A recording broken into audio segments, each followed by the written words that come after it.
Welcome to the channel. My name is Matthias. Today we're going to cover Secret Wars issues 4 and 6. Obviously written by Jonathan Hickman. And here we get the big reveal on how Dr. Doom became God Doom, how he became the creator of Battleworld,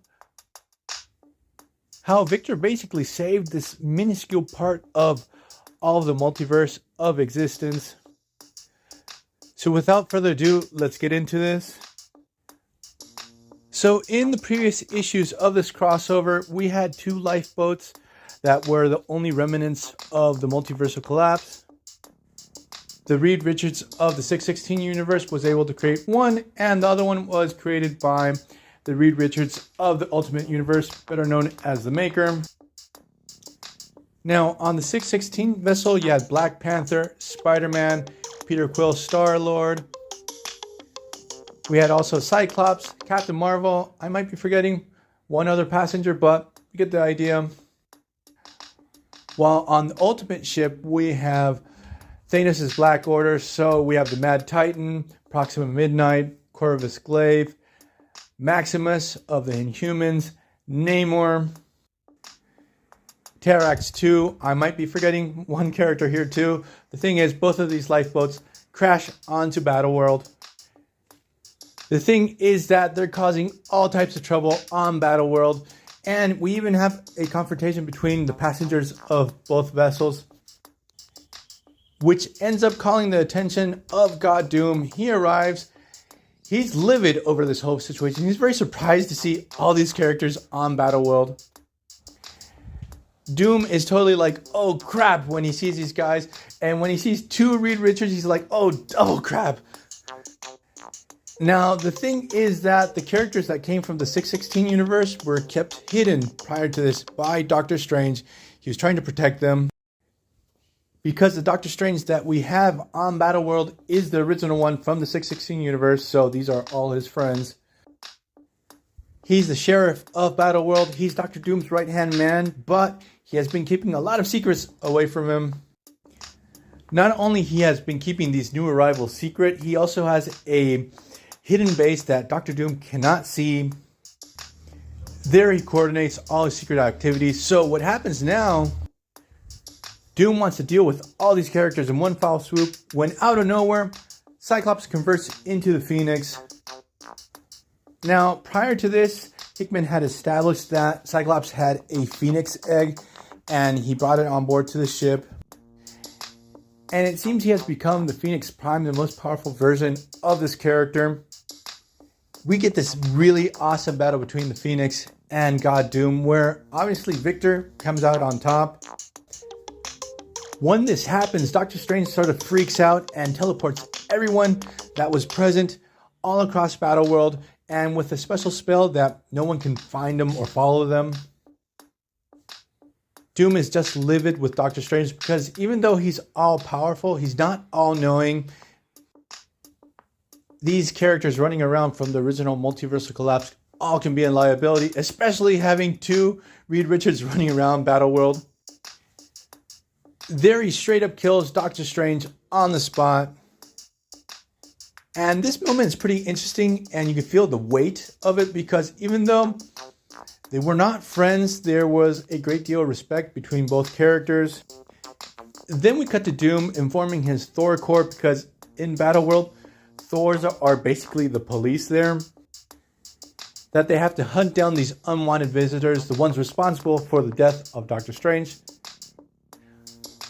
Also, Dr. Doom informs his family of this, because here's one pretty interesting detail, is that I am not sure if I mentioned this in the previous video, but Dr. Doom, when he creates Battleworld,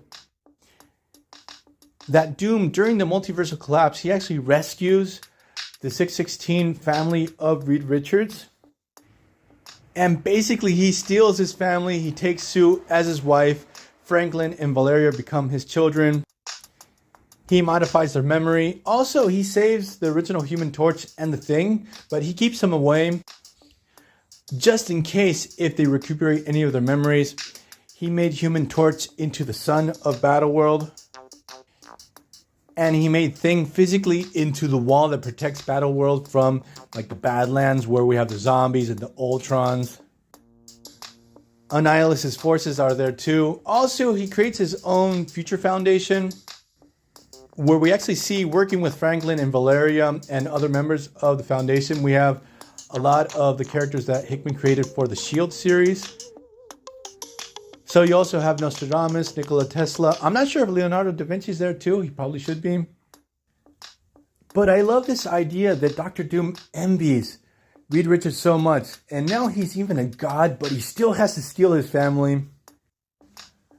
And what happens is Franklin and Valeria start investigating this whole situation with these invaders from God knows where they have come. And they realize that their energy signature is not from Battleworld. There's something really off about them. This leads to Valeria to question if Dr. Doom is actually keeping something away from her.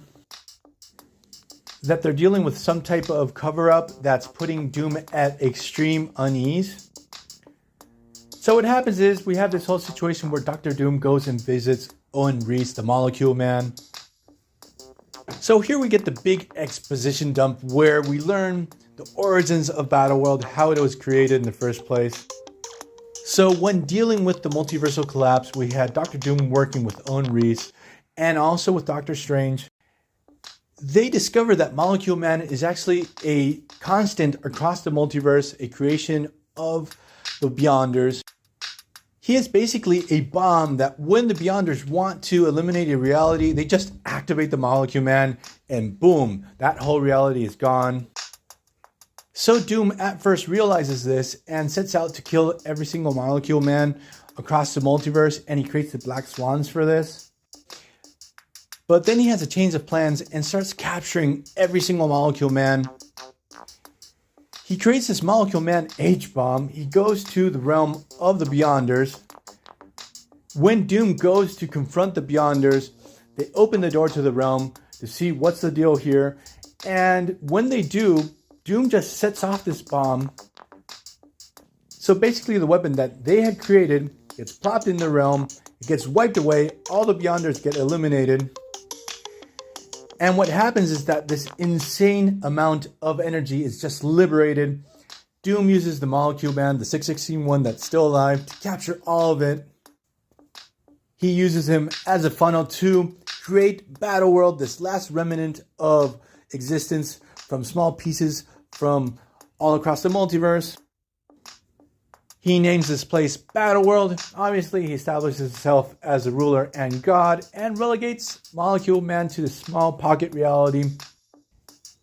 He is the one that keeps things moving, and it's pretty interesting in this conversation that they're having that Dr. Doom really doesn't treat Molecule Man too well. He sort of belittles him, even though he's the source to all the power that he has. It's pretty interesting to see that we have this exchange where Molecule Man just begs Doom for food, even though he doesn't need it. Like, it's just, it would be nice to eat something, and Doom never takes something to him. So then we jump to issue 6 that focuses on the whereabouts of each one of the characters that came on these lifeboats. We discover that Proxima Midnight and Corvus Glaive ended up in the Age of Apocalypse, part of Battleworld, and were defeated by Apocalypse. I also forgot to mention that part of the Black Order that had arrived on Battleworld, we had a Black Swan. And she immediately sought refuge with God Doom because obviously Black Swan served Doom.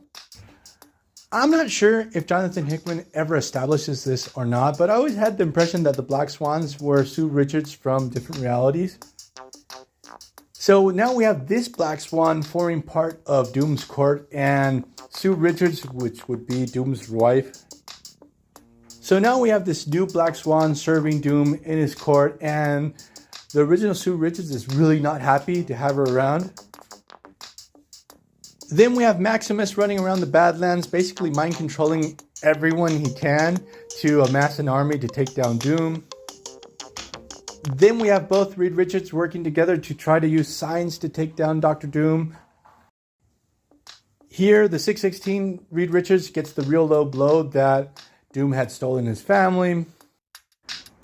I forgot to mention also that Miles Morales was on the Ultimate Vessel. He snuck on board. And on Battleworld, he ends up crossing paths with the 616 Peter Parker, who was on the other lifeboat. Now they're working together.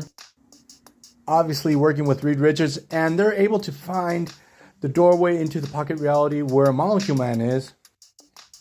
And we have both Spider-Man just being nice to poor Molecule Man. And even Miles Morales has a hamburger in his pocket. He gives it to Owen, and he's just so happy to eat a real hamburger.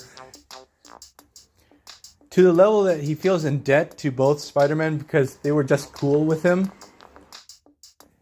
Then we cut to Captain Marvel, who has actually been captured by Mr. Sinister and has been mentally enslaved by him. And as usual, Mr. Sinister is doing his own thing. He's trying to take advantage of every single situation to get up on top and capitalize. But the most interesting thing that we see is that Namor and Black Panther are working together. They are able to find Doctor Strange's secret island, and they find some very special weapons that they can use against Doom. They find the Siege Perilous and a special Infinity Gauntlet that's made out of the gems from the reality where Doom's castle is on.